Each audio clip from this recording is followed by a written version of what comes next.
Hello दोस्तों, इससे पूर्व हमने हर्बर्ट स्पेंसर के व्यक्तिवादी विचारों का अध्ययन किया था। इसी क्रम में हम हर्बर्ट स्पेंसर के राज्य के कार्यों का अध्ययन करेंगे। हर्बर्ट स्पेंसर राज्य को एक आवश्यक बुराई कहता है और राज्य के निषेधात्मक कार्यों का वर्णन करता है, अर्थात राज्यों के वे न्यूनतम कार्यों का समर्थन करता है।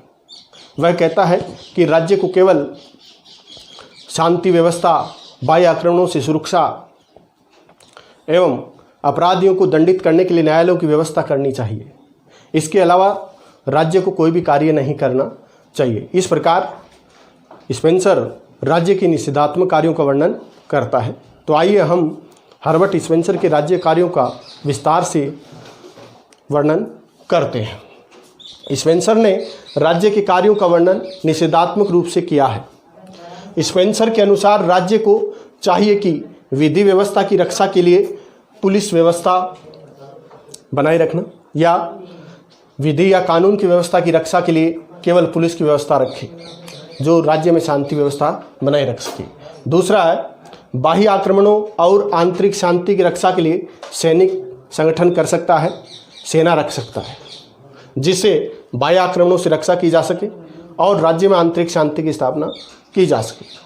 तीसरा कार्य उन्होंने बताया अपराधियों को दंड देने के लिए न्यायालय व्यवस्था तक ही सीमित रहना चाहिए, अर्थात ज़्यादा से ज़्यादा राज्य को अपराधियों को दंडित करने के लिए न्यायालयों की व्यवस्था करनी चाहिए।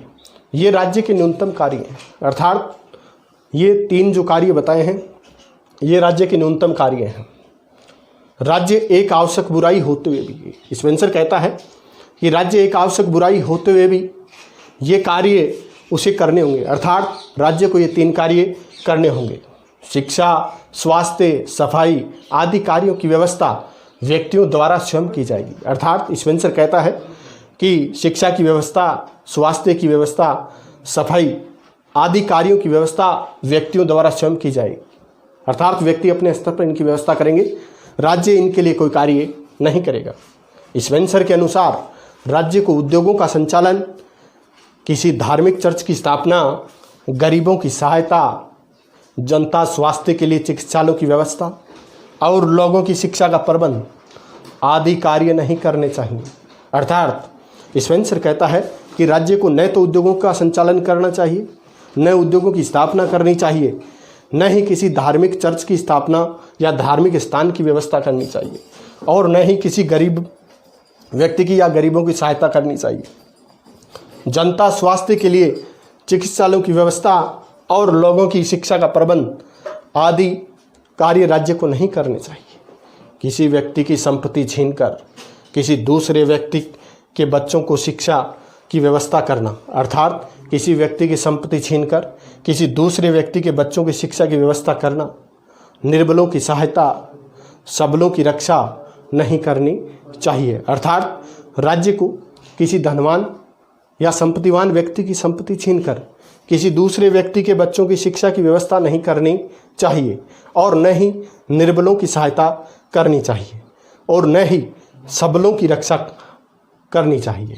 क्यों कहा जाता है कि राज्य केवल सबलों या धनवानों के हितों की रक्षा के लिए होता है और केवल उनकी संपत्ति की रक्षा करता है, जबकि स्पेंसर कहता है कि न तो निर्बलों की सहायता करनी चाहिए और न सबलों की रक्षा, क्योंकि और न ही शिक्षा की व्यवस्था राज्य को करनी चाहिए, क्योंकि यदि राज्य निर्बलों की सहायतार्थ आगे आएगा तो संसार अयोग्य और निर्बल व्यक्तियों से भर जाएगा, अर्थात अपंग जो व्यक्ति हैं, अभावग्रस्त हैं, असहाय हैं, अगर राज्य उनकी सहायता करता रहेगा तो राज्य का अधिकांश बजट उनकी सहायता पर ही खत्म हो जाता है और वे लोग राज्य पर निर्भर हो जाते हैं और सदैव राज्य पर आश्रित हो जाते हैं। तो स्पेंसर कहता है कि ऐसे लोगों की अगर सहायता की जाएगी तो संसार अयोग्य और निर्बल व्यक्तियों से भर जाएगा, जिससे संपूर्ण समाज को हानि उठानी होगी, अर्थात अपंगों, अभावग्रस्त जो अयोग्य हैं, अगर राज्य उनकी सहायता करेगा तो इन लोगों की संख्या या जो राज्य पर निर्भर लोगों की संख्या जो बढ़ जाएगी तो ऐसी स्थिति में राज्य का अधिकांश बजट उनके लिए खत्म हो जाएगा, अर्थात राज्य में अयोग्य लोगों की संख्या बढ़ जाएगी, जो एक समय आकर के राज्य व समाज का पतन कर देंगे। तो संसार अयोग्य और निर्बल व्यक्तियों से भर जाएगा, जिससे संपूर्ण समाज को हानि उठानी होगी। इसलिए स्पेंसर कहता है कि राज्य को जो अयोग्य हैं, अभावग्रस्त हैं, गरीब हैं, उनको अपने स्तर पर छोड़ देना चाहिए।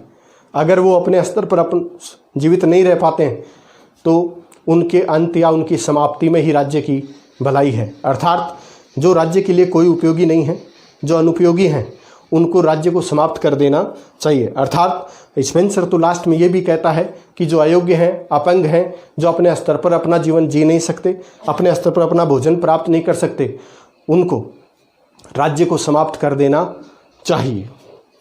राज्य का कार्य केवल समाज के सदस्यों को संगठित रखना है। तो राज्य का कार्य केवल वो बताता है कि समाज के सदस्यों को संगठित रखना है कि संगठन बनाए रखे और समाज के सदस्यों को संगठित रखे और उनके राज्य के अस्तित्व विरोधी भावना पर अंकुश लगाना है। अर्थात कोई व्यक्ति समाज में ऐसा न हो जो राज्य के विरुद्ध भावना उत्पन्न करे या देशद्रोही भावना भड़काए। ऐसे व्यक्ति पर नियंत्रण लगाना ही या अंकुश लगाना ही राज्य का कार्य है। और जब राज्य को संरक्षक बनाया जाता है, स्पेंसर कहता है कि जब पूर्ण रूप से स्पेंसर कहता है कि राज्य को पूर्ण रूप से संरक्षक बनाया जाता है तो वह राज्य आक्रांता बन जाता है, अर्थात रक्षक न होकर के वह भक्षक बन जाता है।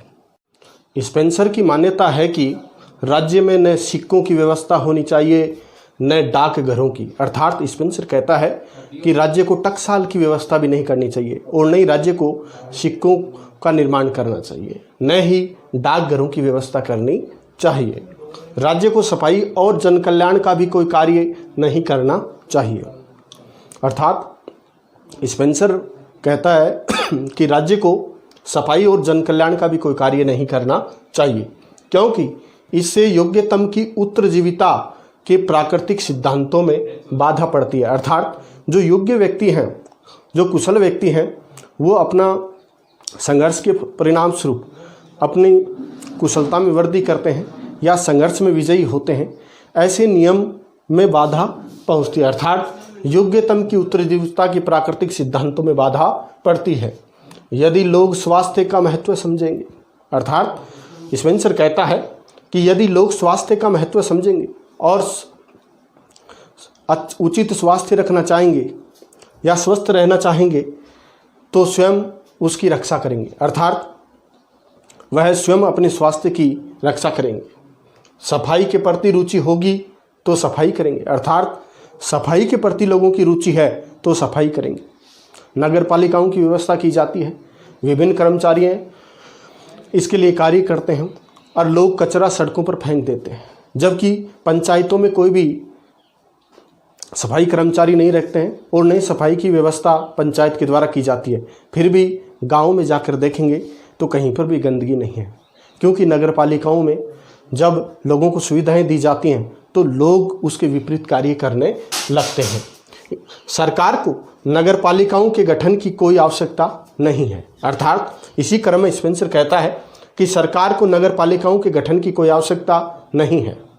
यदि राज्य से कोई सहायता नहीं मिलेगी, अगर राज्य से कोई सहायता नहीं मिलेगी तो लोग इन क्षेत्रों में और अधिक उत्साह से कार्य करेंगे, अर्थात यदि राज्य से कोई सहायता लोगों को नहीं मिलेगी तो लोग इन क्षेत्रों में और अधिक उत्साह से कार्य करेंगे, स्वयं सफाई करेंगे, स्वयं अपने स्वास्थ्य का ध्यान रखेंगे और भी कार्य अपने स्तर पर करेंगे, क्योंकि लोग राज्य के ऊपर निर्भर नहीं होंगे और वे जो भी करेंगे उसका महत्व भी स्वयं समझेंगे और लोग अपनी इच्छा से जो करेंगे तो वे उसका महत्व भी स्वयं ही समझेंगे। जब तक लोग सफाई का महत्व नहीं समझेंगे तब तक सफाई नहीं करेंगे और जब तक उचित स्वास्थ्य का महत्व नहीं समझेंगे वो अपने स्वास्थ्य को बनाए नहीं रखेंगे।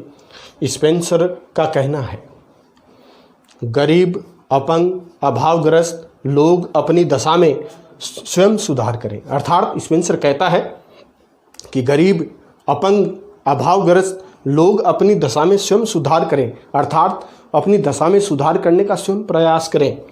उनके लिए राज्य कुछ भी नहीं करेगा। और अगर वे ऐसा नहीं करते, अगर ये लोग ऐसा नहीं करते हैं तो फिर अच्छा है वे नष्ट हो जाएं। अर्थात अगर वे ऐसा नहीं करते हैं तो अच्छा वही है कि वो नष्ट हो जाएं, समाप्त हो जाएं। अगर ऐसा नहीं होता है तो फिर भी राज्य को उनको समाप्त कर देना चाहिए। स्पेंसर यहाँ तक भी कहता है कि वृद्ध व्यक्ति राज्य के लिए भार है और वे दूसरों की मेहनत पर जीवित होते हैं। अर्थात वृद्ध व्यक्ति राज्य के लिए उपयोगी नहीं है, वे राज्य के लिए कोई कार्य नहीं करते, वो अपना भोजन भी किसी दूसरे से प्राप्त करते हैं, दूसरों पर आश्रित रहते हैं। तो स्पेंसर लास्ट में कहता है कि राज्य को वृद्ध व्यक्तियों को मार देना चाहिए क्योंकि वे राज्य के विकास में अवरुद्ध हैं, पैदा करते हैं। क्योंकि यदि उनको जीवित भी रखा जाएगा तो वे समाज के किसी काम के नहीं आ सकेंगे। अर्थात अगर ऐसे लोगों को अगर जीवित भी रखा जाएगा तो वे समाज के किसी काम नहीं आ सकेंगे और न ही समाज का विकास कर सकेंगे। जब तक गरीबों की सहायता की जाती रहेगी, अर्थात जब तक गरीबों की सहायता करती जाती रहेगी तब तक वे राज्य के लिए अभिशाप बने रहेंगे। इस प्रकार स्पेंसर कहता है कि राज्य को गरीबों की कोई सहायता नहीं करनी चाहिए। राज्य गरीबों को अपने आप और अपनी स्थिति में सुधार करने का अवसर देना चाहिए।